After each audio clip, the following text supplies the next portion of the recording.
아이가 너무 예쁘네요. 아빠를 많이 닮았나 봐요? 어린이날 놀이공원 인파 한가운데서 검은 코트를 입은 남자가 허리를 숙여 아이의 눈높이를 맞추며 웃었습니다. 주변 사람들은 평범한 덕담이라 생각했겠지만 아이 뒤에 서 있던 엄마의 얼굴은 백지장처럼 하얗게 질려 있었습니다. 10년 전 뱃속의 아이를 지우라며 돈다발을 바닥에 뿌리던 그 집안. 그 집안의 아들이 지금 자기 딸의 손에 명함을 쥐어주고 있었습니다. 그날 밤부터 그녀의 삶은 무너지기 시작합니다. 꽃집 건물주가 하루아침에 바뀌고 사라진 여권, 한밤중에 울리는 정체 모를 전화. 도망치려 했지만 폭우 속 고속도로에서 결국 붙잡히고 맙니다. 그런데 그 남자가 밝힌 진실은 아무도 예상하지 못한 것이었습니다. 10년간 숨겨진 비밀은 과연 무엇이었을까요? 그리고 이 가족에게 찾아온 진짜 시련은 따로 있었습니다. 이야기 시작 전에 좋아요와 구독을 눌러주시고 지금 이 이야기를 어디에서 듣고 계신지 댓글로 남겨주세요. 그곳에 건강과 행복, 그리고 좋은 일만 가득하길 진심으로 기원하겠습니다. 오늘의 사연 시작합니다. 5월 5일 어린이날 서울 외곽의 대형 놀이공원은 아이들의 웃음소리로 가득했습니다. 풍선을 든 아이들이 뛰어다니고 솜사탕 냄새가 바람에 실려 퍼졌죠. 그 인파 한가운데 서지아는 딸 하윤의 손을 꽉 쥔 채 연신 주위를 살피고 있었습니다. 엄마, 손 아파. 엄마 손에 힘 빼. 손가락 찌그러지겠어. 하윤이 잡힌 손을 흔들며 얼굴을 찡그렸습니다. 아이고, 미안. 엄마가 우리 하윤이 손 너무 꽉 잡았구나. 사람이 하도 많으니까 엄마가 겁이 나서 그랬어. 지아는 억지로 웃어 보이며 손을 살짝 풀어주었습니다. 하지만 손끝은 여전히 하윤의 손목 근처를 맴돌았죠. 10년이라는 세월이 흘렀지만 지안의 몸에 새겨진 공포는 단 한 번도 옅어진 적이 없었습니다. 엄마, 저거 봐봐. 회전목마. 나 저거 타고 싶어. 엄마 빨리빨리. 하윤이 반짝이는 눈으로 회전목마를 가리키며 발을 동동 굴렀습니다. 그래, 가자. 오늘은 우리 하윤이가 왕이야. 하윤이가 타고 싶은 거 다 태워줄게. 줄이 제법 길었지만 하윤은 신이 나서 제자리에서 깡충깡충 뛰었습니다. 그런데 이때 분위기가 갑자기 달라졌습니다. 회전목마 앞 광장에 안내 요원들이 황급히 줄을 치기 시작했고 검은 양복을 입은 건장한 남자 4명이 인파를 가르며 나섰습니다. 그 중심에 한 남자가 서 있었습니다.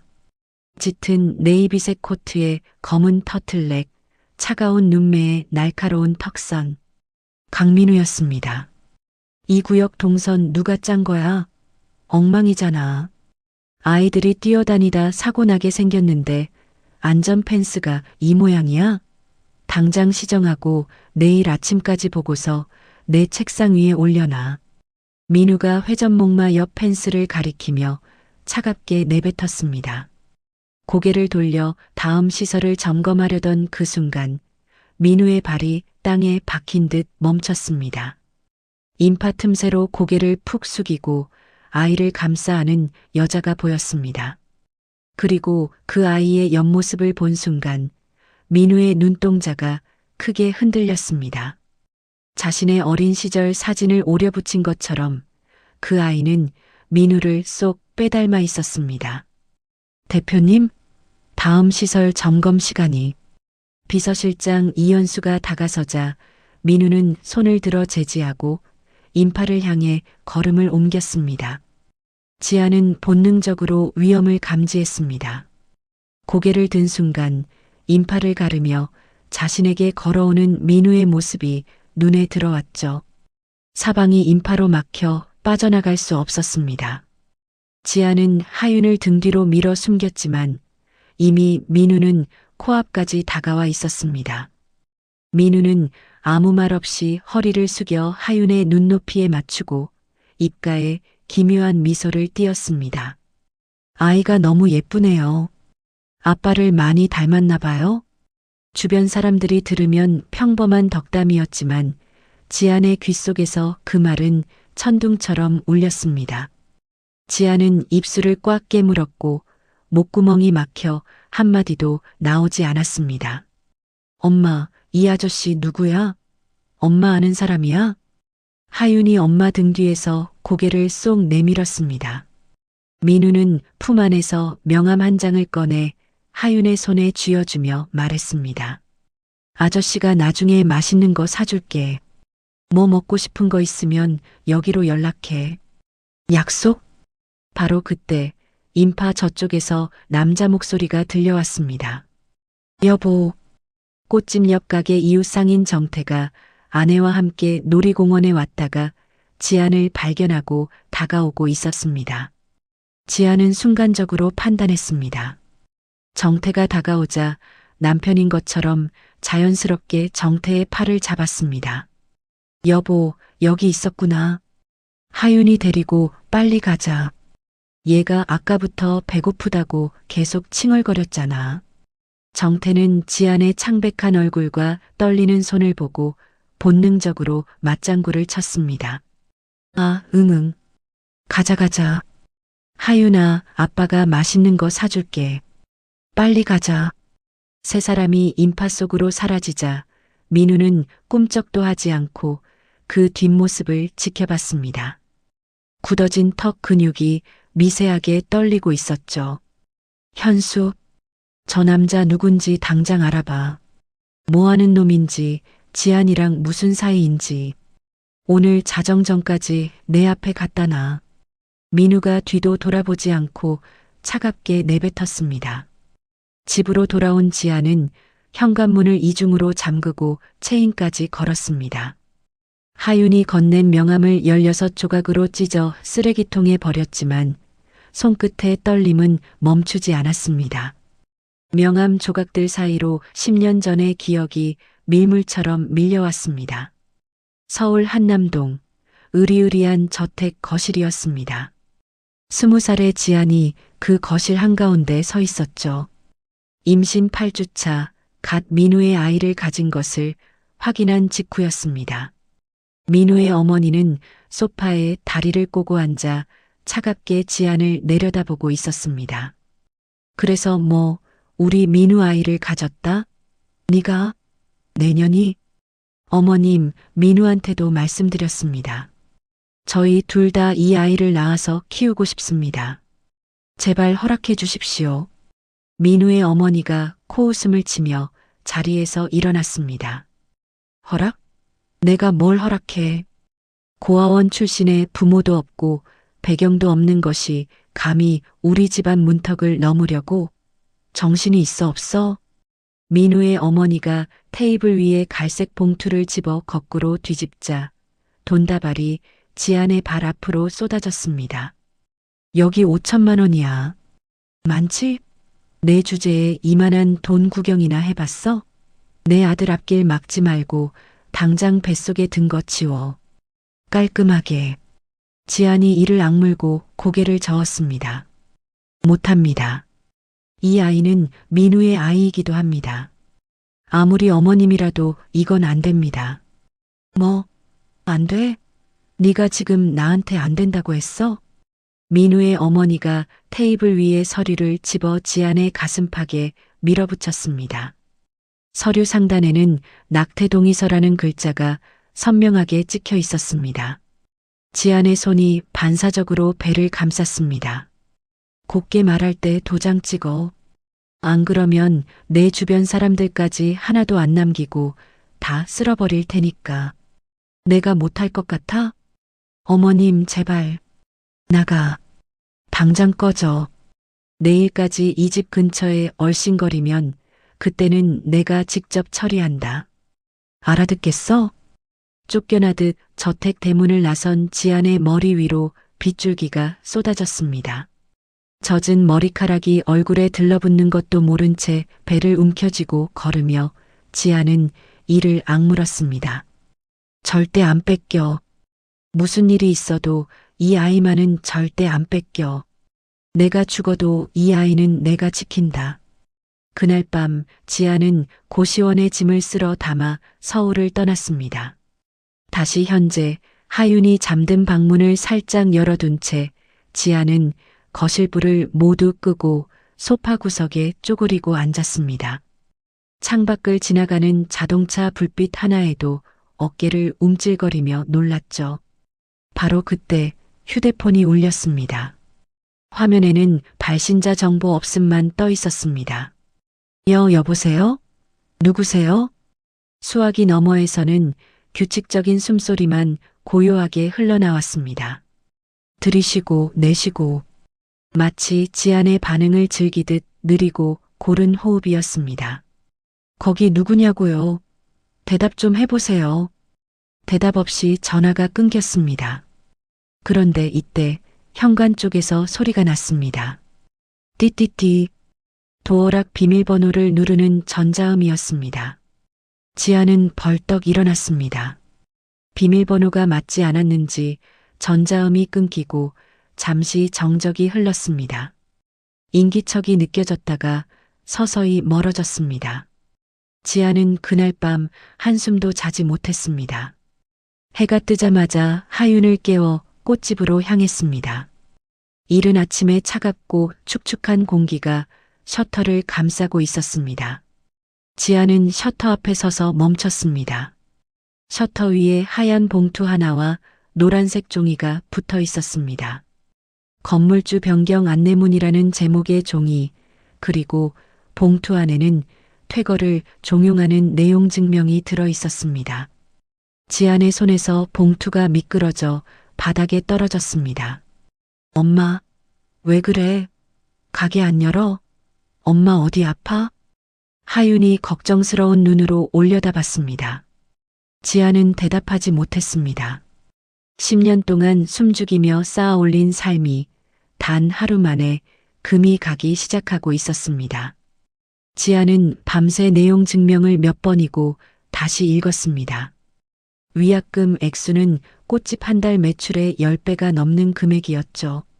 가만히 앉아서 당할 수는 없었습니다. 다음 날 아침 하윤을 학교에 보내고 곧장 민우의 회사로 향했습니다. 서울 한복판 유리로 둘러싸인 40층짜리 본사 건물은 햇빛을 받아 차갑게 빛나고 있었습니다. 로비에 들어서자 대리석 바닥에 구두 소리가 울렸고 천장의 거대한 샹들리에가 지안의 초라한 옷차림을 더욱 도드라지게 만들었습니다. 실례합니다. 강민우 대표님 뵈러 왔는데요. 약속 있으세요? 약속은 없지만 급한 용건이 있습니다. 약속 없으신 분은 안내가 어렵습니다. 직원은 눈도 마주치지 않고 고개를 숙여버렸습니다. 지아는 로비 소파에 앉아 기다렸습니다. 30분이 지나고 1시간이 지났습니다. 오가는 직원들이 힐끗거리며 수군거렸지만 아무도 다가오지 않았죠. 그때 엘리베이터에서 이현수가 내렸습니다. 현수는 지안의 대학 동기이자 민우의 비서실장이었습니다. 지안아, 너 여기 웬일이야? 현수야, 나 강민우 만나야 해. 이것 좀 봐. 지안이 내용 증명을 들어보이자 현수는 난처한 표정을 지었습니다. 잠깐만 기다려봐. 내가 위에 여쭤볼게. 현수가 어딘가에 보고하더니 곧 돌아왔습니다. 대표님이 올라오래. 따라와. 전용 엘리베이터를 타고 꼭대기층에 도착하자 통유리 너머로 서울 전체가 내려다 보였습니다. 넓은 집무실 한가운데 민우는 서류를 검토하며 앉아 있었습니다. 지안이 들어왔는데도 고개조차 들지 않았죠.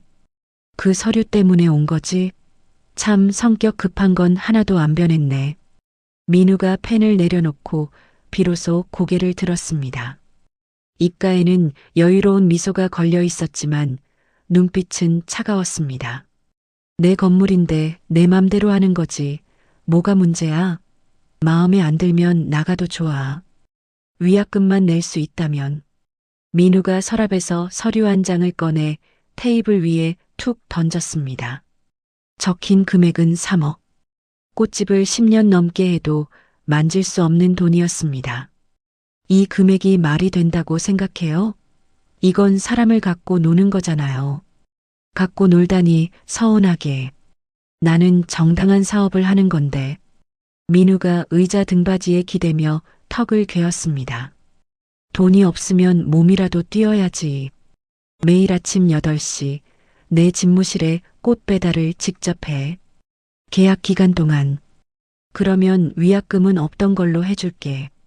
뭐라고요? 꽃집 사장이 꽃 배달하는 거 이상할 것 없잖아. 꽃은 장미로 해. 붉은색, 아주 진한 걸로. 민우의 입꼬리가 살짝 올라갔습니다. 붉은 장미는 10년 전 민우가 지안에게 처음 고백할 때 건넸던 꽃이었습니다. 지안은 그 의미를 모를 리 없었죠. 손톱이 손바닥에 파고들 만큼 주먹을 쥐었지만 선택지는 없었습니다. 도장 찍어. 그러면 가게는 지켜줄게. 떨리는 손으로 계약서에 도장을 찍고 집무실을 나서는 지안의 등 뒤로 민우의 목소리가 인터폰을 통해 흘러나왔습니다. 현수, 내일부터 아침 8시에 꽃 들어온다. 내 책상 위에 바로 놓게 해. 다음 날부터 지아는 매일 아침 붉은 장미 한 다발을 들고 민우의 집무실을 찾았습니다. 민우는 어떤 날은 서류만 들여다보며 지안의 존재 자체를 무시했습니다. 또 어떤 날은 꽃병에 물을 갈아 꽂는 지안의 손끝부터 얼굴까지 노골적으로 시선을 훑으며 입꼬리를 올렸죠. 오늘 꽃은 좀 시들었네. 내 표정처럼. 지아는 이를 악물고 고개를 숙인 채 빠져나와 복도 벽에 이마를 대고 한참을 서 있어야 했습니다. 모멸감이 온몸을 타고 올라왔지만 꽃집을 지키려면 참아야 했습니다. 하윤이가 학교에서 돌아올 집이 사라지면 안 되니까요. 한편 그 무렵 하윤의 초등학교에 뜻밖의 소식이 전해졌습니다. 익명의 기부자가 학교 발전 기금으로 거액을 쾌척한 것이었죠. 학부모 운영위원회에 나타난 기부자의 정체는 다름 아닌 강민우였습니다. 안녕하십니까? 강민우입니다. 아이들의 교육 환경에 조금이라도 보탬이 되고 싶어서 참석했습니다. 민우가 단상에서 인사하자 엄마들 사이에서 탄성이 터져나왔습니다. 어머, 저분이 그 강민우 대표? 신문에서 봤는데 실물이 훨씬 낫다. 기부도 하시고 저렇게 젊고 능력 있는 분이 우리 학교에 관심을 가져주시다니. 담임 선생님마저 허리를 깊이 숙이며 민우에게 깍듯하게 대하는 모습을 본 지아는 학교로 달려가 항의했습니다. 선생님, 강민우라는 사람이 왜 우리 학교에 기부를 한 건지 확인 좀 해주실 수 있을까요? 하윤이 어머니, 기부해 주시는 분한테 왜 기부했냐고 따지기가 좀 그렇잖아요.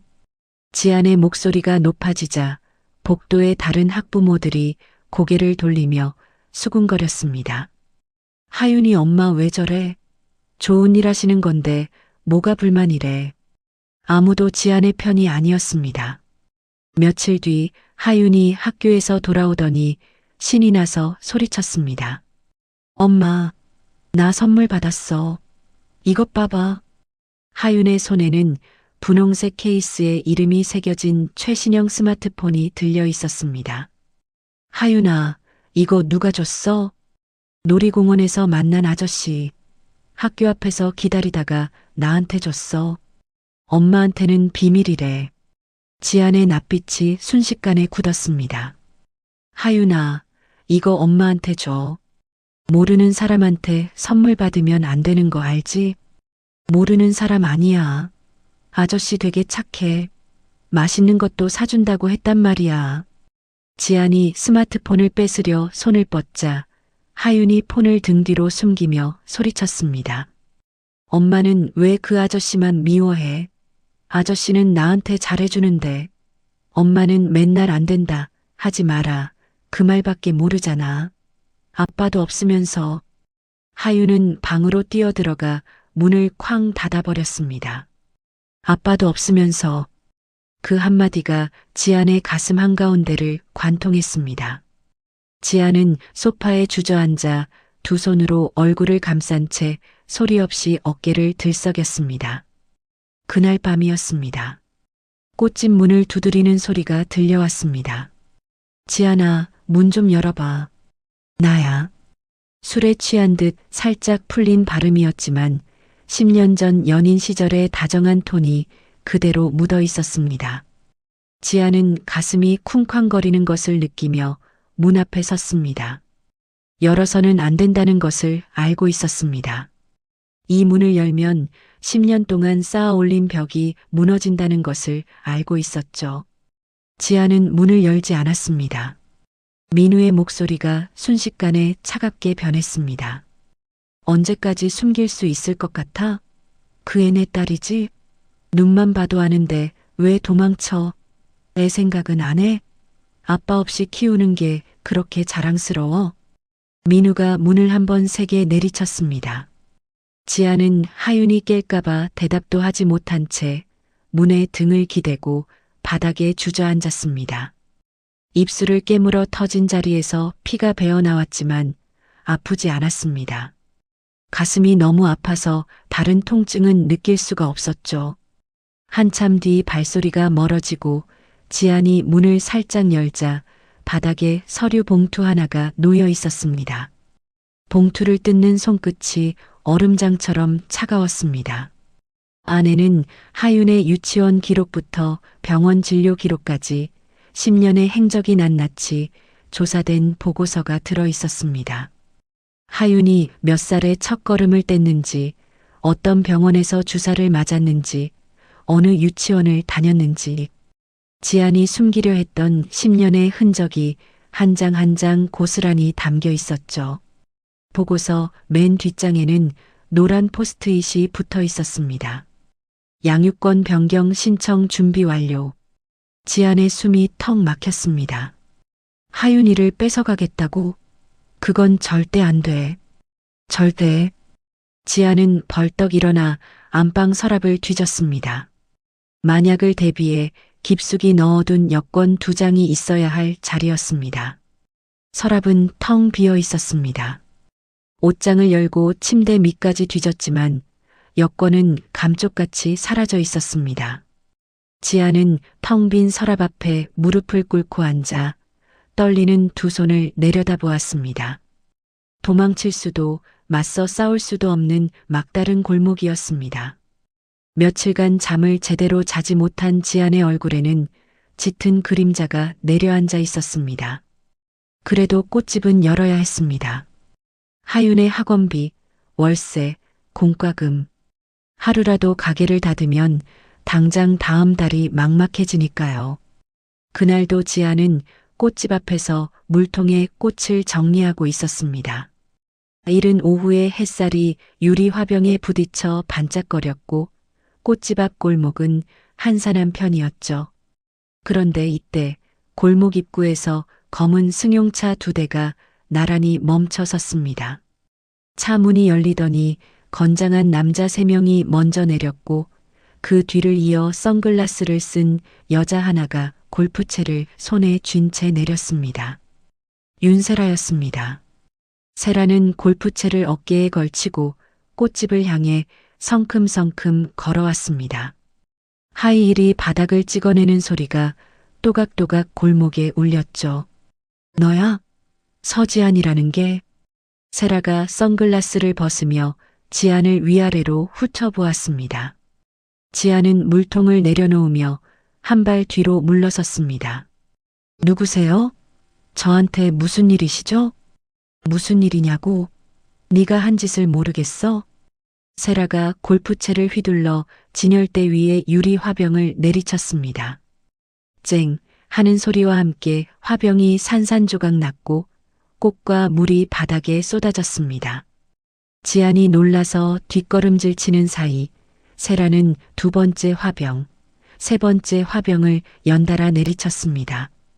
유리 파편이 사방으로 튀었고 그 중 하나가 지안의 볼을 스치며 가늘게 베었습니다. 뺨 위로 붉은 피가 한 줄기 흘러내렸지만 세라는 아랑곳하지 않았습니다. 감히 내 남자를 꼬셔? 이 더러운 년이. 애까지 숨겨놓고 뒤통수를 치다니 네가 사람이야? 세라가 지안의 머리채를 움켜쥐었습니다. 지안의 고개가 뒤로 젖혀졌고 두피가 찢어질 듯한 통증이 밀려왔습니다. 놓으세요. 무슨 짓이에요? 닥쳐. 내년이 뭔데 입을 열어. 소란의 주변 상인들과 행인들이 하나둘 몰려들기 시작했습니다. 세라는 구경꾼들을 향해 돌아서며 목청을 높였습니다. 다들 잘 봐요. 이 여자가 재벌가 시 도둑질한 여자예요. 남의 남자 꼬셔서 애까지 낳아놓고 숨어 살던 년이라고. 구경꾼들 사이에서 웅성거리는 소리가 커졌습니다. 누군가는 핸드폰을 꺼내 촬영하기 시작했고 지아는 머리채를 잡힌 채 고개를 떨구었습니다. 세상이 무너지는 것 같았습니다. 바로 그 순간 골목 저쪽에서 작은 목소리가 들려왔습니다. 엄마. 학교에서 돌아온 하윤이 가방을 맨 채 골목 입구에 서 있었습니다. 엄마의 머리채를 잡고 소리치는 낯선 여자, 바닥에 쏟아진 유리 파편, 구경꾼들의 핸드폰 카메라. 하윤의 눈에 그 모든 것이 한꺼번에 들어왔습니다. 엄마. 하윤이 울음을 터뜨리며 지안에게 달려왔습니다. 유리 파편을 밟을 수도 있는 위험한 상황이었지만 하윤은 아랑곳하지 않고 지안의 허리를 와락 끌어안았습니다. 이 아줌마 누구야? 우리 엄마나. 하윤이 세라를 올려다보며 소리쳤습니다. 세라는 하윤을 내려다보며 코웃음을 치더니 하윤을 밀치려고 손을 들어 올렸습니다. 그 순간 지안의 눈빛이 변했습니다. 아이를 향해 내려오는 세라의 손을 지안이 온몸을 던져 막아냈습니다. 세라의 손목을 움켜쥔 지안의 손에는 핏줄이 돋아나 있었고 눈에는 짐승 같은 불꽃이 타올랐습니다. 내 딸한테 손 떼면 죽여버린다. 지안의 목소리가 낮고 또렷하게 울려 퍼졌습니다. 세라는 순간 움찔했지만 곧 지안의 손을 뿌리치며 뒤로 물러섰습니다. 더러운 것들. 둘 다 꼴 좋다. 세라가 바닥에 침을 뱉고 수행원들을 향해 턱짓을 했습니다. 가게 안에 있는 거 다 부숴. 하나도 남기지 마. 수행원들이 꽃집 안으로 들어가 냉장 진열대를 엎고 꽃 양동이를 걷어찼습니다. 물과 꽃잎이 바닥에 뒤엉키고 선반이 넘어지며 화분이 깨지는 소리가 골목을 가득 채웠습니다. 지아는 하윤을 품에 꼭 안은 채 자신의 가게가 부서지는 것을 눈뜨고 지켜볼 수밖에 없었습니다. 세라가 돌아간 뒤 꽃집은 폐허가 되어 있었습니다. 깨진 유리 파편과 짓밟힌 꽃들, 엎어진 선반과 깨진 화분. 10년 동안 한 푼, 두 푼 모아 꾸려온 가게의 모든 것이 바닥에 널브러져 있었죠. 지아는 하윤의 머리를 쓸어넘기며 물기를 닦아주었습니다. 하윤아, 괜찮아. 엄마 괜찮으니까 울지 마. 응? 엄마 얼굴에서 피나. 엄마 아프잖아. 하윤이 지안의 볼에 난 상처를 작은 손으로 짚으며 울먹였습니다. 지안은 하윤의 손을 잡고 꼭 쥐며 웃어 보였지만 입술 끝이 파르르 떨리는 것을 감출 수 없었습니다. 바로 그때 휴대폰에 문자 알림이 울렸습니다. 발신자는 민우의 비서실장 명의였습니다. 친자 확인 소송 소장이 접수되었습니다. 지아는 화면을 보며 눈을 감았습니다. 더 이상 이곳에 있을 수 없었습니다. 찢어진 옷도 갈아입지 못한 채 지아는 하윤의 손을 잡고 꽃집 뒷문으로 빠져나왔습니다. 엄마, 어디가? 가게는? 하윤아, 엄마랑 여행 가자. 멀리, 아주 멀리. 렌터카 업체에 도착한 지아는 자신의 명의로는 추적당할 수 있다고 판단했습니다. 현금으로 낡은 트럭 한 대를 빌리고 휴대폰 유심을 빼서 화장실 변기에 버렸습니다. 무작정 서울을 빠져나가는 고속도로에 올라탔습니다. 밤이 깊어지며 폭우가 쏟아지기 시작했습니다.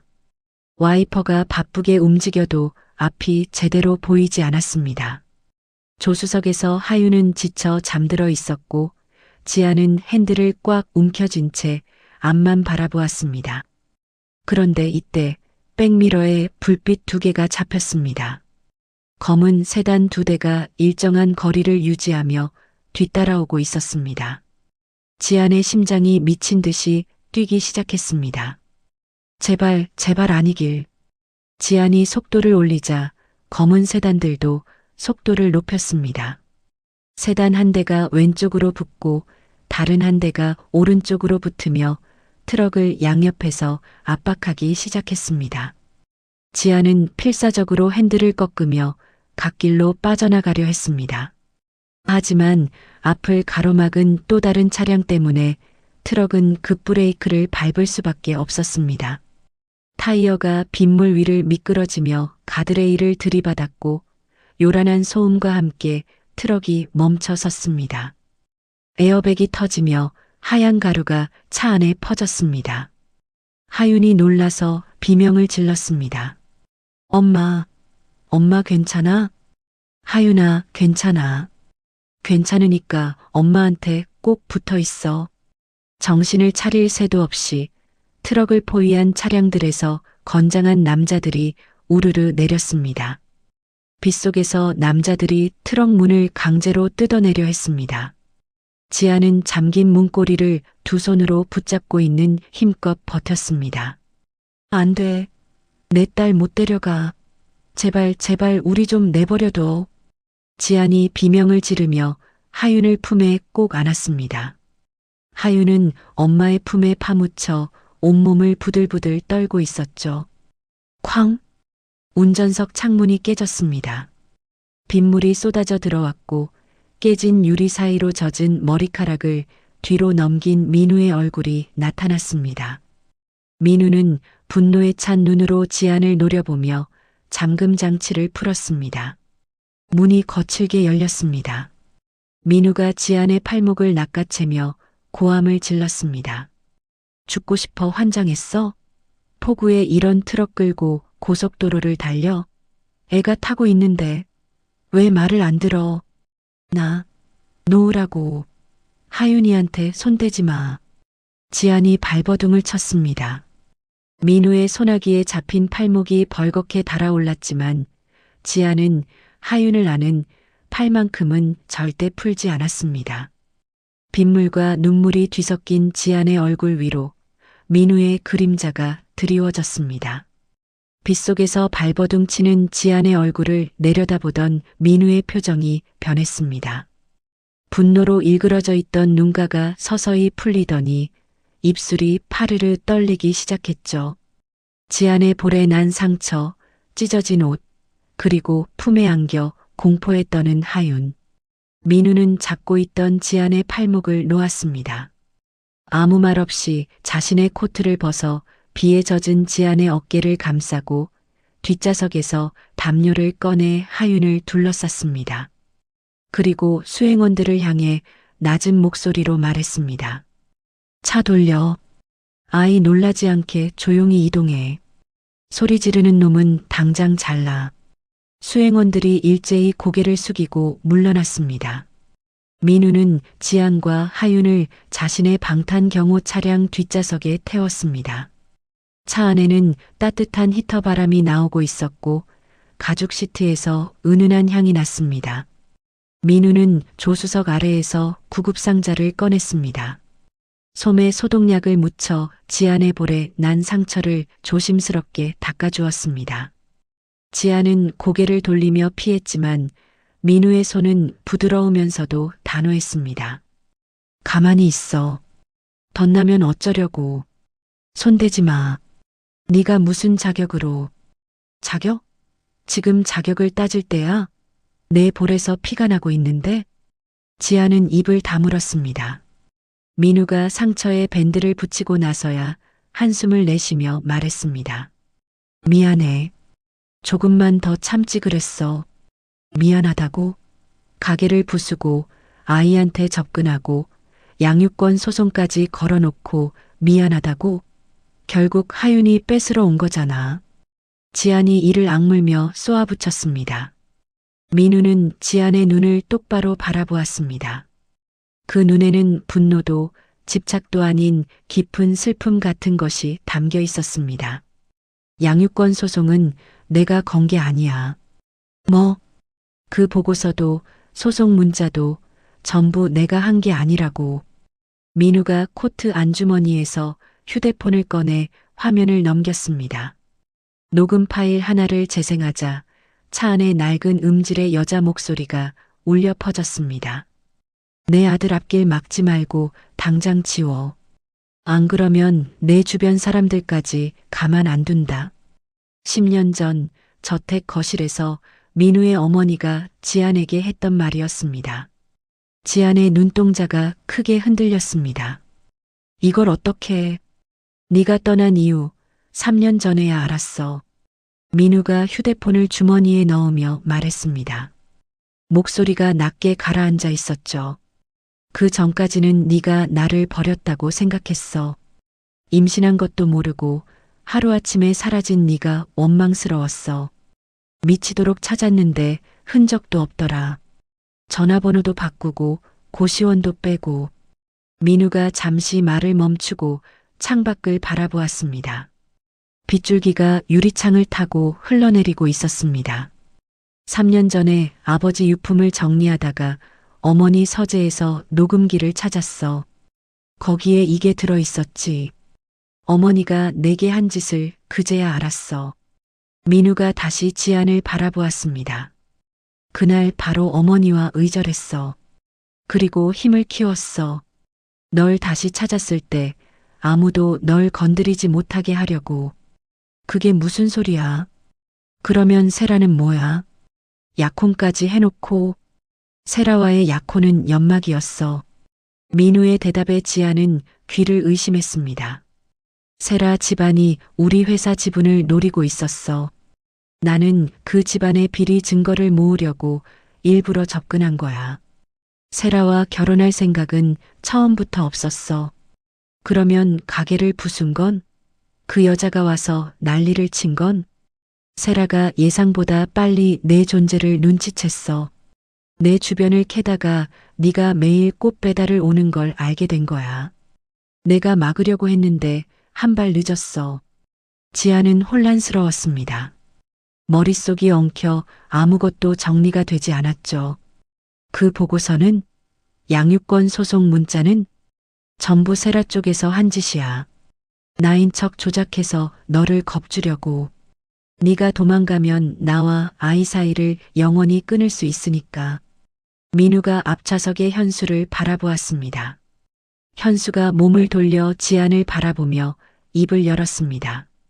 지안아, 대표님 말이 사실이야. 그 보고서 맨 뒷장에 붙은 포스트잇, 대표님 글씨체가 아니야. 세라 쪽 변호사가 붙인 거야. 나도 뒤늦게 확인했어. 지안은 현수의 얼굴을 멍하니 바라보았습니다. 그리고 하나 더 말씀드릴게. 현수가 잠시 민우를 힐끗 보더니 조심스럽게 말을 이었습니다. 대표님이 매년 어린이날마다 그 놀이공원에 가셨어. 혹시 사모님이 아이를 데리고 올까 싶어서. 올해가 7년째야. 비가 오나 눈이 오나 한 번도 안 빠지셨어. 차 안이 고요해졌습니다. 빗소리만 유리창을 두드리고 있었죠. 지안의 입술이 파르르 떨렸습니다. 10년 동안 꾹꾹 눌러 담아둔 감정이 한꺼번에 밀려오는 것을 느꼈습니다. 왜 바로 말 안 했어?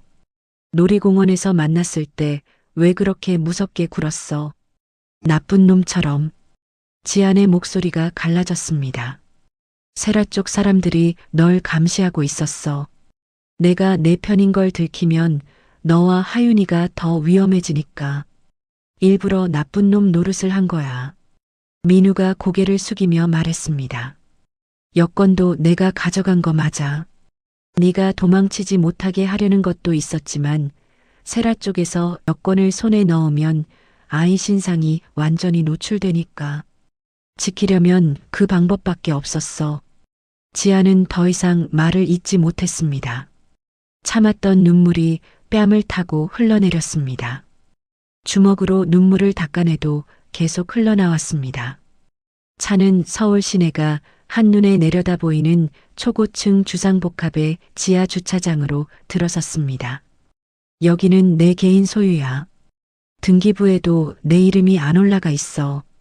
세라 쪽에서는 절대 찾지 못해. 전용 엘리베이터를 타고 도착한 펜트하우스에는 하윤을 위해 꾸며둔 핑크색 방이 있었습니다. 벽에는 토끼 벽지가 붙어 있었고 침대 위에는 인형들이 가지런히 놓여 있었죠. 거실에는 지안이 좋아했던 수국과 프리지아가 가득 채워져 있었습니다. 잠에서 깬 하윤이 낯선 환경에 두리번거리며 지안의 옷자락을 잡아당겼습니다. 엄마, 여기 어디야? 민우가 하윤 앞에 무릎을 꿇었습니다. 하윤의 눈높이에 맞추어 앉은 민우의 눈가가 붉게 물들어 있었습니다. 입술을 몇 번이고 달싹거리다 겨우 한마디를 꺼냈습니다. 아저씨가. 아니, 아빠가 너무 늦게 데리러 와서 미안해. 민우의 목소리가 갈라졌습니다. 하윤은 고개를 갸웃거리며 지안을 올려다보았습니다. 엄마, 이 아저씨가 아빠야? 지안은 대답 대신 고개를 끄덕이며 입술을 깨물었습니다. 하윤이 민우를 한참 올려다보다가 작은 손을 뻗어 민우의 볼을 만졌습니다. 아빠 울어? 민우는 대답하지 못하고 하윤을 끌어안았습니다. 넓은 어깨가 들썩였고 지아는 그 모습을 바라보며 소리 없이 눈물을 흘렸습니다. 다음 날 아침 민우는 주주총회장에 나타나 세라 기업의 분식회계 증거를 언론에 공개하고 파혼을 선언했습니다. 저녁에 돌아온 민우는 지안에게 낡은 통장 하나를 건넸습니다. 이게 뭐야? 3년 전 진실을 알고 나서부터 매달 넣었어.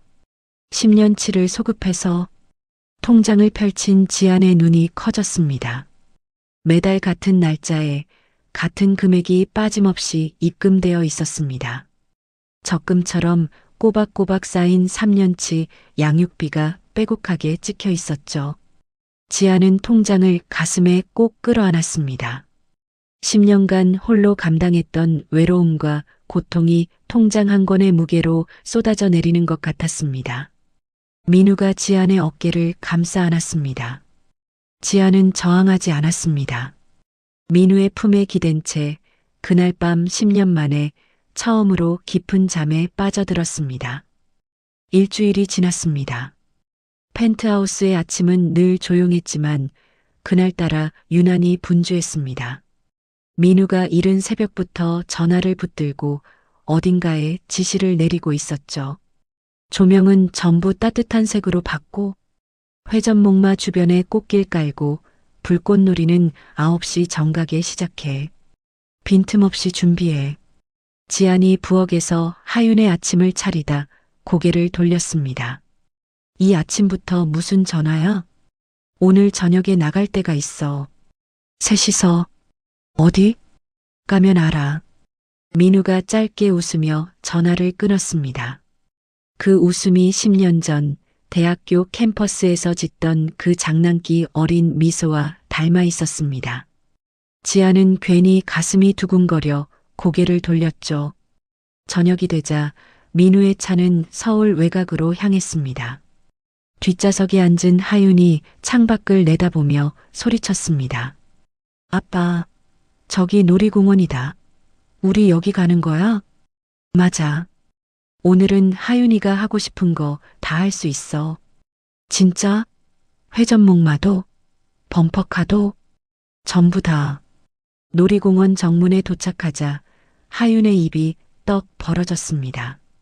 평소 같으면 인파로 가득할 놀이공원이 텅 비어 있었습니다. 입구부터 회전목마까지 이어지는 길에는 하얀 장미 꽃잎이 깔려 있었고 나무마다 은은한 조명이 감겨 따뜻한 빛을 내뿜고 있었죠. 이게 다 뭐야? 지안이 멍하니 주위를 둘러보았습니다. 놀이공원 하루 빌렸어. 오늘 밤은 우리 셋만의 거야. 민우가 지안의 손을 잡아 이끌었습니다. 지안은 손을 빼려다 하윤이 신나서 뛰어가는 모습을 보고 그대로 이끌려 걸었습니다. 하윤은 범퍼카를 3번이나 탔습니다. 바이킹에서는 소리를 지르다 내려와서 다리가 풀렸다며 민우의 등에 엎였죠. 민우는 하윤을 업고 놀이공원을 걸으며 연신 웃었습니다. 10년간 한 번도 보지 못했던 온기가 가득한 아버지의 얼굴이었습니다. 아빠, 나 솜사탕 먹고 싶어. 솜사탕? 분홍색? 파란색? 둘 다? 알겠어, 공주님. 민우가 솜사탕 기계 앞에서 직접 솜사탕을 만들겠다며 나섰습니다.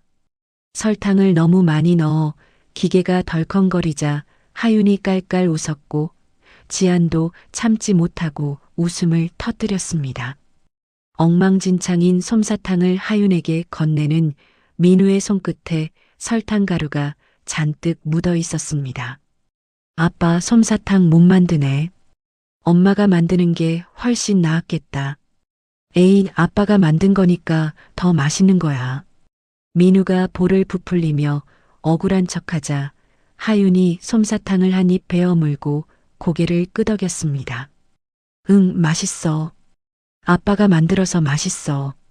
그 한마디에 민우의 눈가가 붉어졌지만 웃음은 거두지 않았습니다. 놀이기구를 실컷 탄 뒤 세 사람은 회전목마 앞에 섰습니다. 10년 전 지안이 민우와 처음 데이트했던 바로 그 회전목마였습니다. 조명을 받아 천천히 돌아가는 회전목마의 말들이 금빛으로 빛나고 있었죠. 하윤아, 저기 올라가서 잠깐만 기다려줄래?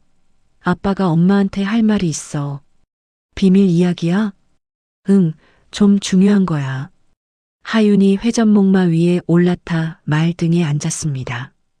직원이 회전목마를 천천히 돌리기 시작했고 하윤은 신이 나서 손을 흔들었습니다. 민우가 지안을 향해 돌아섰습니다. 코트 주머니에서 작은 상자 하나를 꺼냈습니다. 검은 벨벳 상자를 열자 안에는 다이아몬드 반지가 조명을 받아 빛나고 있었습니다. 이거 10년 전에 준비했던 거야. 네가 떠나기 일주일 전에 샀어. 프러포즈 하려고. 지안의 눈이 커졌습니다. 그때는 주지도 못하고 네가 사라져버렸지. 그 뒤로 한 번도 버리지 못하고 들고 다녔어. 민우가 상자를 지안 앞에 내밀었습니다. 서지안, 10년 늦었지만 물어볼게. 나랑 결혼해 줄래? 지안은 반지를 바라보았습니다. 10년이라는 세월의 무게가 그 작은 반지 안에 전부 담겨 있는 것 같았습니다. 도망치던 날들, 혼자 하윤을 낳던 밤, 새벽마다 울먹이며 꽃집 셔터를 올리던 아침들, 그 모든 시간이 눈앞에 스쳐 지나갔습니다. 바보, 10년이나 들고 다녔으면 반지가 낡았겠네. 지안이 눈물을 흘리며 웃었습니다. 낡으면 어때? 마음은 새 거야. 민우가 반지를 지안의 손가락에 끼워 주었습니다. 손가락이 떨려서 한 번에 들어가지 않았고 두 사람은 서로의 손을 잡고 웃으며 반지를 끼웠습니다. 그 순간 놀이공원 하늘 위로 불꽃놀이가 시작되었습니다. 빨간색, 파란색, 금색 불꽃이 밤하늘을 수놓았고 회전목마 위에 하윤이 환호성을 질렀습니다. 와, 불꽃놀이다. 엄마, 아빠, 이리 와. 같이 봐. 세 사람은 회전목마 앞에서 나란히 서서 하늘을 올려다보았습니다. 민우가 한 팔로 지안의 허리를 감싸고 다른 팔로 하윤을 안아 올렸습니다. 하윤은 민우의 품에 안겨 불꽃놀이를 가리키며 까르르 웃었고 지안은 두 사람의 모습을 바라보며 볼 위로 흐르는 눈물을 닦지 않았습니다. 민우의 전폭적인 지원으로 지아는 강남 한복판에 대형 플라워 샵을 열었습니다. 개업 첫날 유명 인사들의 화환이 줄지어 도착했고 언론에서도 취재를 왔죠. 하윤은 국제학교로 전학을 갔습니다. 구김살 없이 밝은 얼굴로 새 친구들과 어울리는 하윤의 모습에 지아는 매일 아침 학교 앞에서 눈시울을 붉혔습니다. 민우는 회사 일을 줄이고 주말마다 하윤과 시간을 보냈습니다. 캠핑을 가면 텐트를 엉망으로 치는 바람에 하윤에게 놀림을 당했고 요리를 하면 라면도 제대로 못 끓여서 하윤이 대신 불을 꺼주었죠. 아빠는 요리 못하면서 왜 자꾸 해? 아빠가 해줘야 맛이지. 이건 맛이 아니라 재앙이야. 하윤이 혀를 내밀자 민우가 하윤의 코를 잡으며 장난을 쳤습니다. 지아는 그런 두 사람을 거실 소파에 앉아 바라보며 가슴 한켠에서 올라오는 막연한 불안을 느꼈습니다. 이 행복이 너무 크고 눈부셔서 언젠가 깨질 것만 같은 두려움이었죠. 하지만 민우가 다가와 지안의 손을 잡아주면 그 불안은 금세 사라졌습니다. 하윤의 10번째 생일날 민우는 집 마당에 거대한 에어바운스를 설치하고 하윤의 친구들을 모두 초대해 파티를 열었습니다.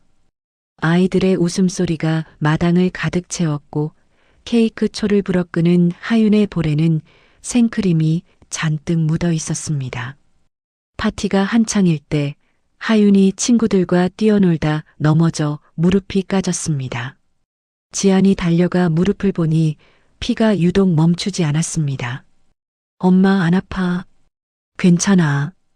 가만히 있어. 엄마가 지혈해 줄게.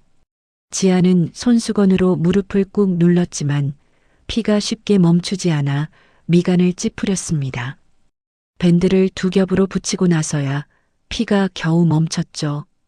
단순한 찰과상이라 생각하고 대수롭지 않게 넘겼습니다. 그런데 그날 밤 하윤이 저녁을 제대로 먹지 못했습니다.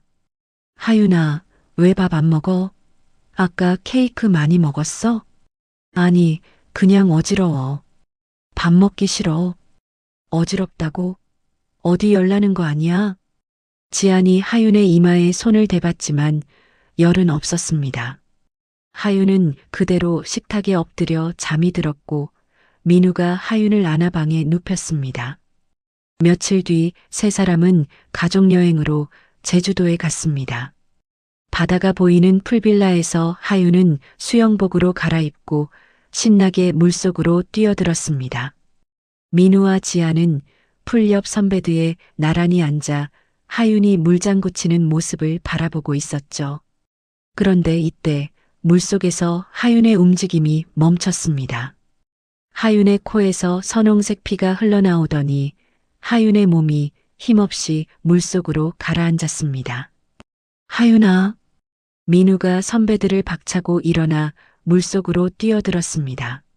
하윤을 끌어올리자 코피는 멈추지 않았고 하윤의 얼굴은 종이장처럼 하얗게 질려 있었습니다. 하윤의 눈이 풀리며 고개가 옆으로 꺾였습니다. 하윤아, 하윤아 눈 떠. 엄마 좀 봐. 지안이 달려와 하윤의 뺨을 두드렸지만 하윤은 반응이 없었습니다. 민우가 즉시 닥터 헬기를 불렀습니다. 헬기가 도착하기까지의 15분이 15년처럼 느껴졌죠. 헬기 안에서 지아는 하윤의 손을 놓지 않았습니다. 하윤은 식은땀을 흘리며 가쁜 숨을 몰아쉬고 있었고 의료진이 산소 마스크를 씌우고 수액을 연결했습니다. 제발, 제발 우리 하윤이 살려주세요. 제발이요. 지안이 두 손을 모아 빌었습니다. 민우는 굳은 표정으로 의료진의 어깨를 잡았습니다. 뭐든 해. 돈이 얼마가 들든 상관없으니까 지금 당장 할 수 있는 건 전부 다 해. 서울의 대형 병원 응급실에 도착하자마자 의료진들이 하윤을 둘러쌌습니다. 응급실 문이 닫히는 순간 지안의 다리에서 힘이 빠졌습니다. 민우가 지안을 부축했지만 민우의 손도 떨리고 있었습니다. 두 사람은 닫힌 응급실 문 앞에서 아무 말도 하지 못한 채 서로의 손만 꽉 쥐고 있었습니다. 응급실 문이 열리고 의사가 나왔습니다. 지안과 민우가 동시에 자리에서 벌떡 일어났습니다. 보호자분이시죠? 일단 앉으시겠습니까? 의사의 표정이 심각했습니다. 지안은 앉지 못하고 의사의 얼굴만 뚫어지게 바라보았습니다. 지금 혈액 검사 수치가 상당히 비정상적으로 나왔습니다. 정밀 검사를 위해 즉시 입원하셔야 합니다. 비정상이라니 그게 무슨 말이에요? 우리 아이가 어디가 아프다는 거예요? 지안의 목소리가 떨렸습니다. 정확한 진단은 골수 검사를 해봐야 알 수 있습니다. 내일 아침 바로 진행하겠습니다. 민우가 의사의 팔을 잡았습니다. 최악의 경우 뭡니까? 솔직하게 말해 주십시오. 의사는 잠시 입을 다물었다가 낮은 목소리로 대답했습니다. 혈액 관련 질환일 가능성을 배제할 수 없습니다.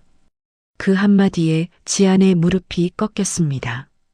민우가 재빨리 지안을 부축했지만 민우 자신도 얼굴이 백지장처럼 하얘져 있었습니다. 다음 날 아침 골수 검사가 시작되었습니다. 검사실 안에서 하윤의 비명이 새어나왔습니다. 아파. 엄마 아파. 그만해요. 제발 그만해요. 하윤의 울음소리가 복도까지 울려 퍼졌습니다. 지안은 검사실 문 앞에서 두 귀를 틀어막고 바닥에 주저앉았습니다. 온몸이 부서지는 것 같았습니다. 민우는 복도 벽에 이마를 대고 두 주먹을 꽉 쥔 채 눈을 감았습니다. 손등에 핏줄이 돋아나 있었죠. 며칠 뒤 검사 결과가 나왔습니다. 의사는 진료실에 지안과 민우를 마주 앉히고 입을 열었습니다. 급성 림프 구성 백혈병입니다. 진행 속도가 빠른 편이라 당장 항암 치료와 골수 이식이 필요합니다. 진료실 안이 얼어붙었습니다. 지안은 의사의 입이 움직이는 것을 보았지만 소리가 들리지 않았습니다. 백혈병? 그 세 글자가 머릿속을 가득 채우고 다른 모든 것을 지워버렸습니다. 살릴 수 있습니까? 민우가 갈라진 목소리로 물었습니다. 골수 이식이 성공적으로 이루어지면 완치 가능성이 있습니다. 하지만 맞는 기증자를 찾는 것이 관건입니다. 지안과 민우는 즉시 조직 적합성 검사를 받았습니다. 하루가 일주일처럼 느껴지는 기다림 끝에 결과가 나왔습니다. 불일치. 두 사람 모두 하윤과 맞지 않았습니다. 국내 데이터베이스에도 맞는 기증자가 없다는 소식이 뒤따랐죠. 이럴 수가. 부모인데 왜 안 맞는 거예요? 지안이 의사의 책상을 두 손으로 짚으며 물었습니다. 부모라고 반드시 일치하는 것은 아닙니다. 오히려 일치하는 경우가 드뭅니다. 지안은 진료실을 나서자마자 복도 벽에 기대어 무너져 내렸습니다. 민우가 지안을 잡아 일으키려 했지만 지안은 바닥에 주저앉은 채 고개를 들지 못했습니다. 항암 치료가 시작되었습니다. 하윤은 약을 맞을 때마다 구토를 했고 입안이 헐어 물 한 모금도 삼키기 어려워했습니다. 머리카락이 빠지기 시작한 것은 치료 시작 열흘째였습니다. 베개 위에 빠져있는 머리카락을 본 하윤이 거울 앞에 섰습니다. 듬성듬성 빠진 머리카락 사이로 두피가 드러나 있었죠. 엄마, 나 머리카락 다 빠지면 어떡해? 학교 가면 애들이 놀리지 않을까? 하윤의 입술이 파르르 떨렸습니다. 안 빠져. 금방 다시 나. 엄마가 예쁜 모자 사줄게. 응?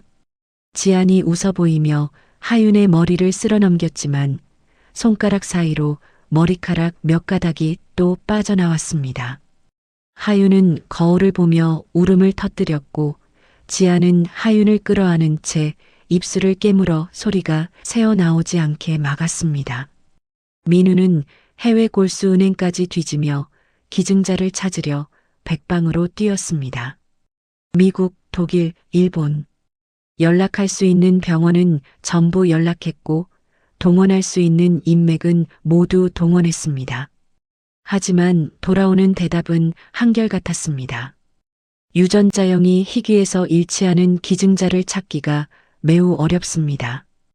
엎친 데 덮친 격으로 민우가 병원에 매달려 있는 사이 회사에서 문제가 터졌습니다. 반대파 세력이 민우의 경영 공백을 노리고 해임안을 상정하려 한 것이었죠. 현수가 병원으로 찾아와 보고했습니다. 대표님, 상황이 급합니다. 이사회에서 내일 긴급 회의를 소집했습니다. 지금 회사로 복귀하지 않으시면 대표직이 위험합니다. 민우는 하윤의 병실 앞 복도 의자에 앉아 있었습니다. 눈 밑에는 짙은 그늘이 내려앉아 있었고 며칠째 같은 옷을 입고 있었죠. 내 딸이 죽어가는데 회사가 무슨 소용이야. 민우가 손에 들고 있던 서류를 구기며 내던졌습니다.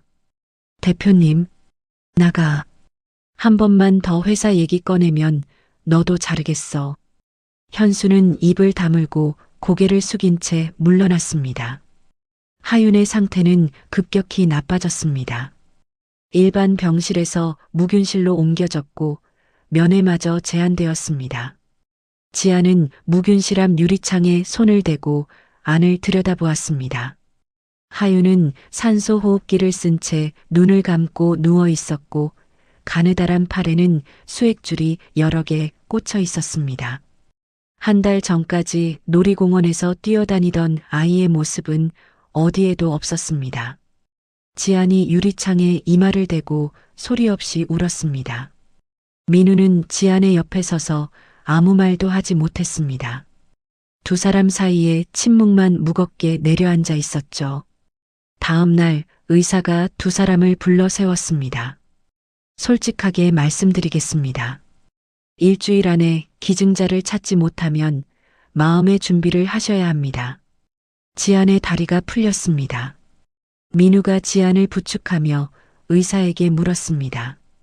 방법이 아무것도 없습니까? 뭐라도 해보겠습니다. 뭐든지요. 의사가 잠시 망설이다 입을 열었습니다. 혹시 친척 중에 검사 안 받으신 분 계십니까? 확률은 낮지만 혈연 가족이 제일 유력합니다. 민우의 표정이 굳었습니다. 지아는 고아라 부탁할 가족이 없었습니다. 민우에게 남은 유일한 혈육은 10년 전 의절한 어머니뿐이었죠. 민우는 하윤의 무균실 앞으로 걸어갔습니다. 유리창 너머 산소호흡기에 의지해 가쁜 숨을 몰아쉬는 하윤의 모습을 한참 동안 바라보았습니다.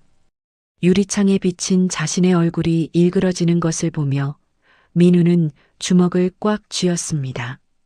그날 밤 폭우가 쏟아지고 있었습니다. 민우는 차를 몰고 서울 외곽으로 향했습니다. 와이퍼가 미친 듯이 움직여도 앞이 보이지 않았지만 민우는 속도를 줄이지 않았습니다. 차가 멈춘 곳은 한남동의 대저택 앞이었습니다.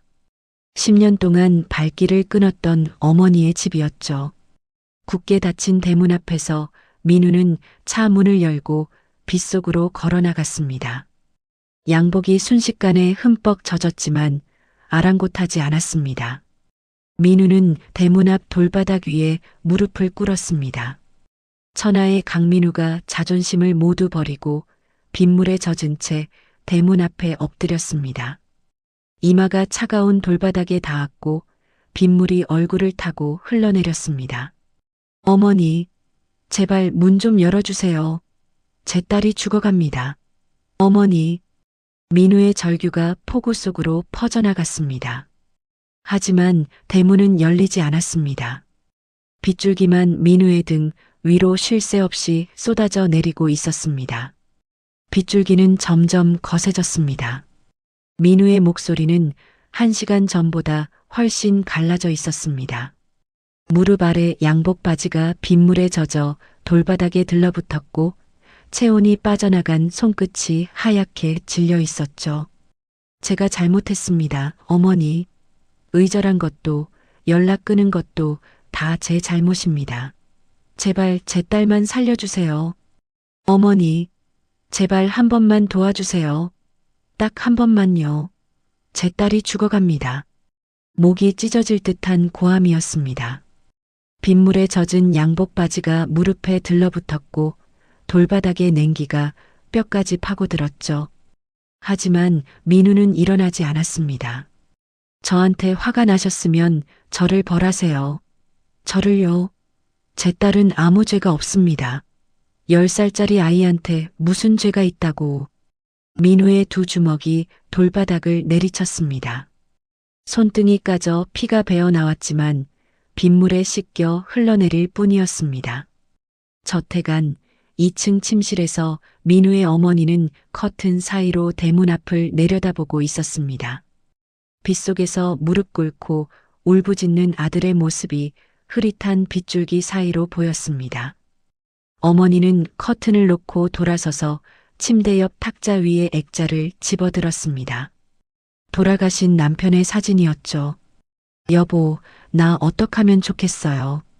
그년한테 쫓아내라고 한 건 민우 앞길 생각해서 그런 거였는데 내가 그렇게까지 잘못한 거예요? 어머니의 손끝이 액자 위를 쓸었습니다. 유리 너머 남편의 얼굴은 대답 없이 웃고만 있었죠. 아들이 의절하고 10년이야. 10년. 그 세월 동안 내가 지킨 게 뭐예요? 가문? 명예? 그런 게 아들 하나보다 중요했던 거예요? 어머니는 액자를 가슴에 안고 눈을 감았습니다. 대문 밖에서 민우의 목소리가 점점 갈라지고 있었습니다. 어머니, 이 비 맞으며 밤새 여기 있겠습니다.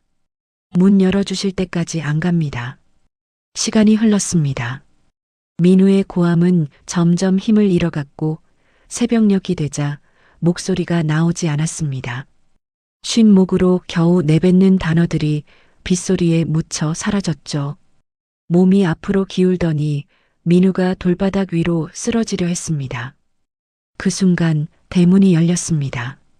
우산을 쓴 어머니가 대문 밖으로 나왔습니다. 새벽빛에 비친 어머니의 얼굴에는 10년의 세월이 깊은 주름으로 새겨져 있었습니다. 어머니는 쓰러지기 직전에 민우 앞에 서서 잠시 아들의 얼굴을 내려다보았습니다. 젖은 머리카락이 이마에 들러붙고 입술이 파랗게 질린 아들의 모습, 어머니의 눈시울이 붉어졌습니다. 어머니가 허리를 숙여 민우의 젖은 어깨를 감싸 안았습니다. 일어나라. 병원에 가자. 민우가 고개를 들었습니다. 어머니의 얼굴을 올려다보는 민우의 눈에서 눈물이 빗물과 함께 흘러내렸습니다. 어머니, 됐다. 말하지 마. 목소리가 다 나갔잖아. 어머니가 민우의 팔을 잡아 일으켰습니다. 민우의 다리가 풀려 비틀거렸고 어머니는 아들의 무게를 온몸으로 받치며 차까지 부축했습니다. 병원에 도착한 것은 새벽 5시였습니다. 응급실 복도에서 밤을 새운 지아는 엘리베이터에서 내리는 민우와 그 옆의 여자를 보고 몸이 굳었습니다. 10년 전 돈다발을 바닥에 뿌리며 나가라고 소리치던 그 얼굴이었습니다. 지안의 다리가 떨렸습니다. 공포와 분노가 동시에 밀려왔지만 지안은 이를 악물고 민우의 어머니 앞에 무릎을 꿇었습니다. 이마가 차가운 병원 바닥에 닿았습니다. 어머님, 잘못했습니다. 제가 잘못했습니다.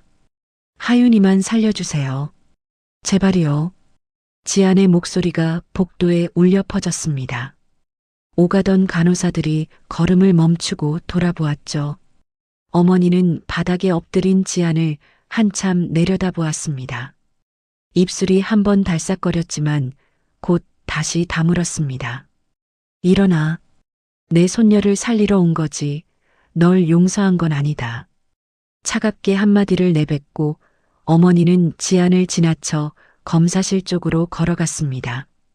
지안은 바닥에 엎드린 채 참았던 울음을 터뜨렸고 민우가 지안을 부축해 일으켰습니다. 어머니는 검사실에 들어가 팔을 걷어붙였습니다. 주사 바늘이 팔뚝에 들어갈 때 미간이 찌푸려졌지만 신음 한 번 내지 않았죠. 검사실을 나선 어머니는 대기실 의자에 앉아 눈을 감았습니다. 아무에게도 말을 걸지 않았고 아무도 어머니에게 말을 걸지 못했습니다. 피 말리는 몇 시간이 지났습니다.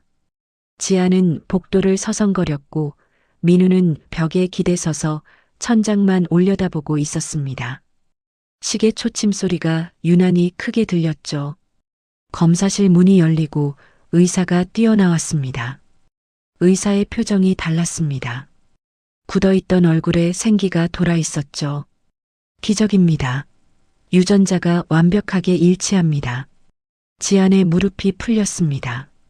민우가 지안을 붙잡았고 두 사람은 서로를 끌어안은 채 대기실 바닥에 주저앉았습니다. 지안의 입에서 끊어지는 울음소리가 새어나왔고 민우는 지안의 머리를 감싸 안은 채 이마를 맞대었습니다. 하지만 기쁨은 오래가지 못했습니다. 의사가 표정을 가다듬으며 말을 이었습니다. 다만 환자의 상태가 너무 위독해서 당장 수술할 수 없습니다.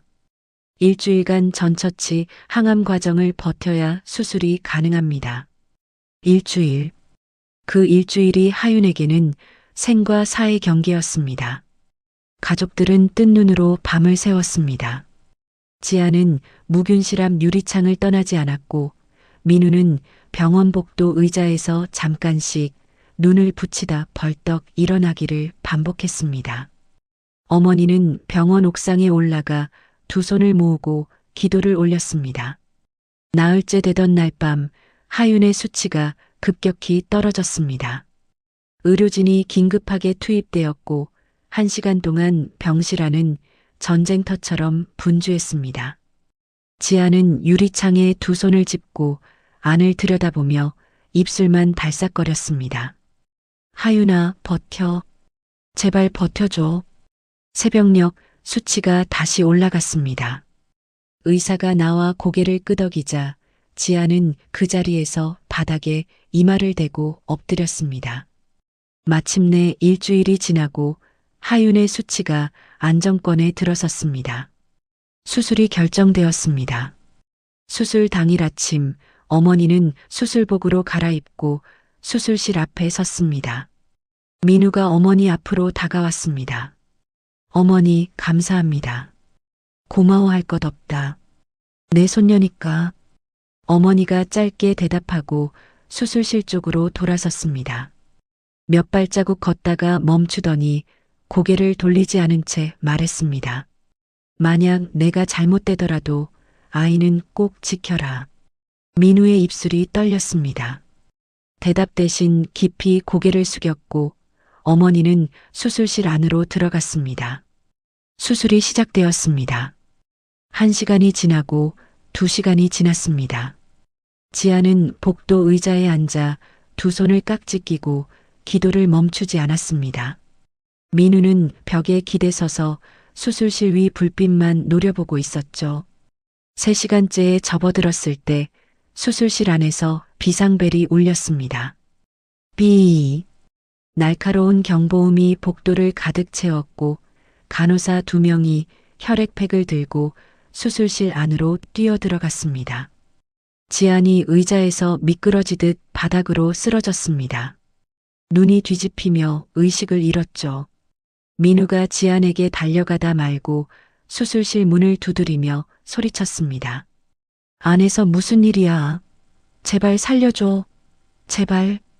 현수가 달려와 민우를 붙잡았고 간호사들이 기절한 지안에게 응급 처치를 했습니다. 얼마나 지났는지 알 수 없는 시간이 흘렀습니다. 민우는 수술실 문 앞에 주저앉아 고개를 떨구고 있었고 지아는 의식을 되찾은 뒤에도 일어나지 못한 채 복도 바닥에 누워 있었습니다. 수술실 문이 열렸습니다. 땀범벅이 된 집도이가 마스크를 내리며 나왔습니다. 민우가 벌떡 일어섰고 지안이 현수의 부축을 받아 몸을 일으켰습니다. 고비가 있었지만 이식은 성공적으로 끝났습니다. 지안의 입에서 신음 같은 울음이 터져 나왔습니다. 민우가 지안을 끌어안았고 두 사람은 수술실 문 앞에서 서로를 붙들고 한참을 울었습니다.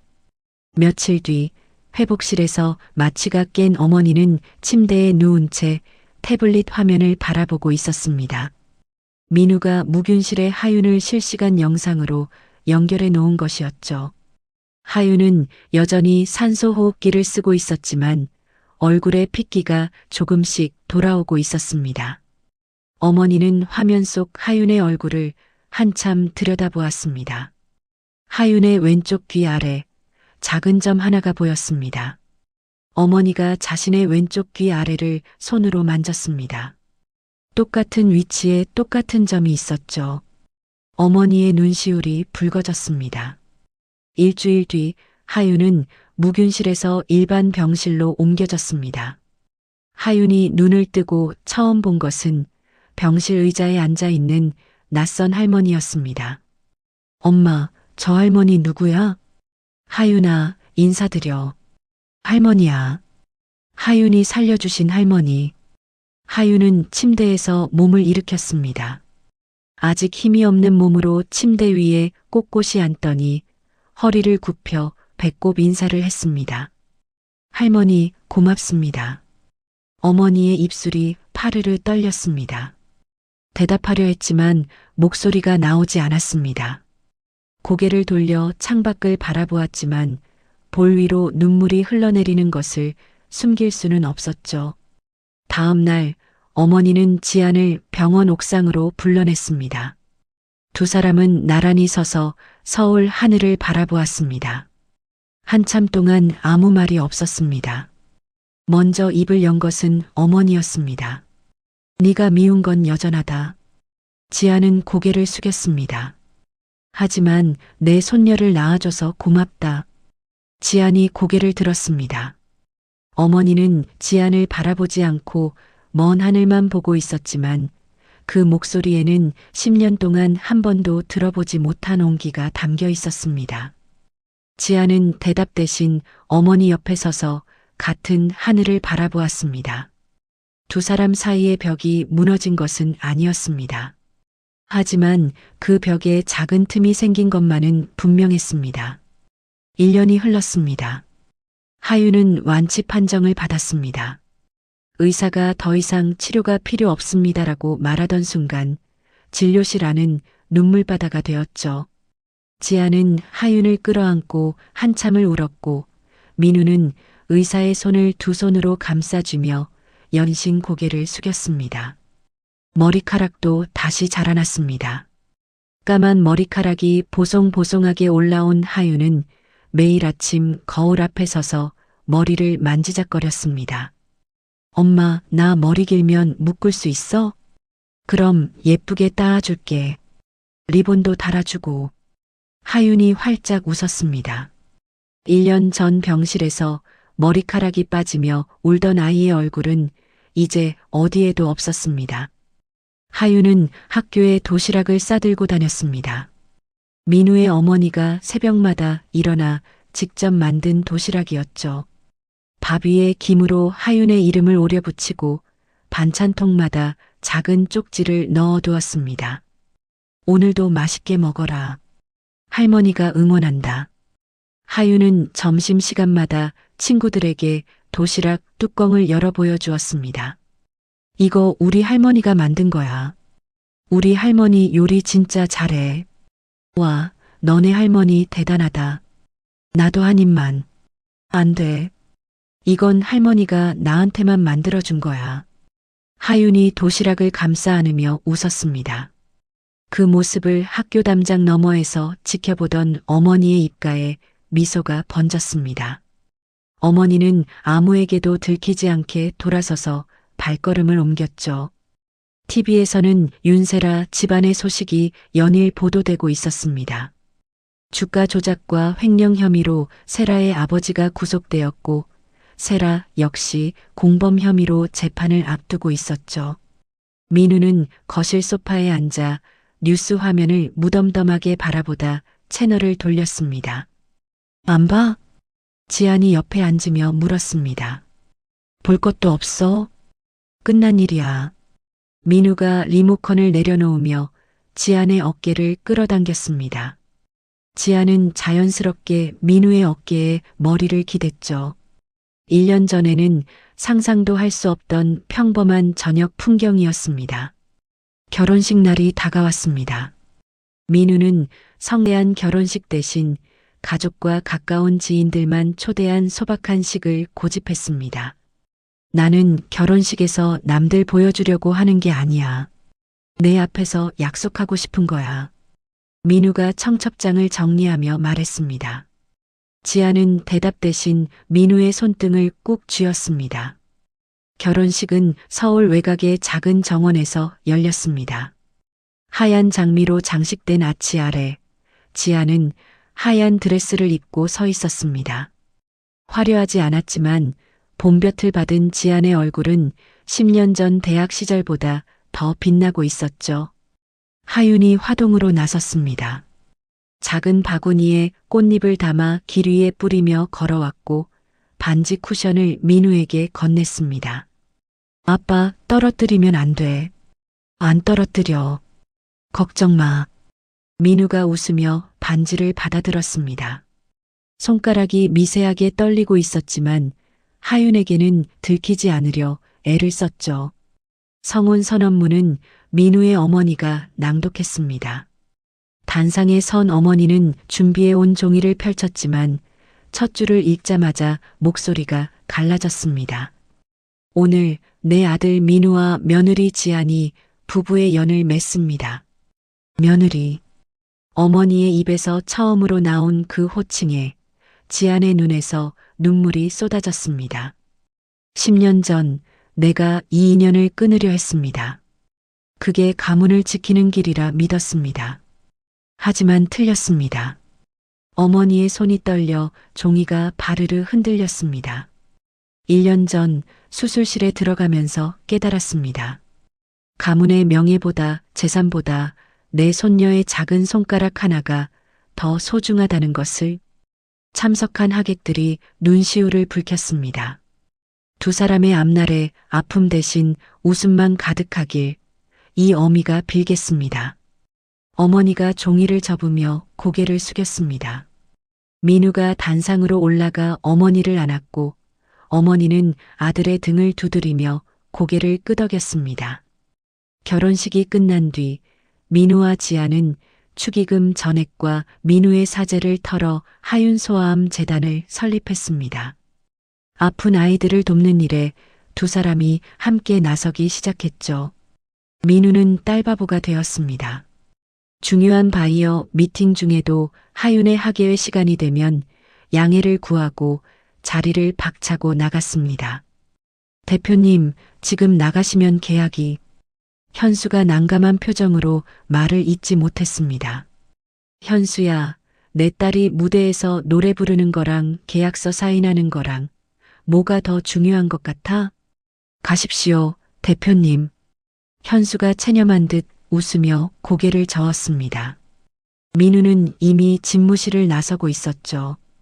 다시 5월 5일 어린이날이 돌아왔습니다. 세 사람은 모든 일이 시작되었던 그 놀이공원을 다시 찾았습니다.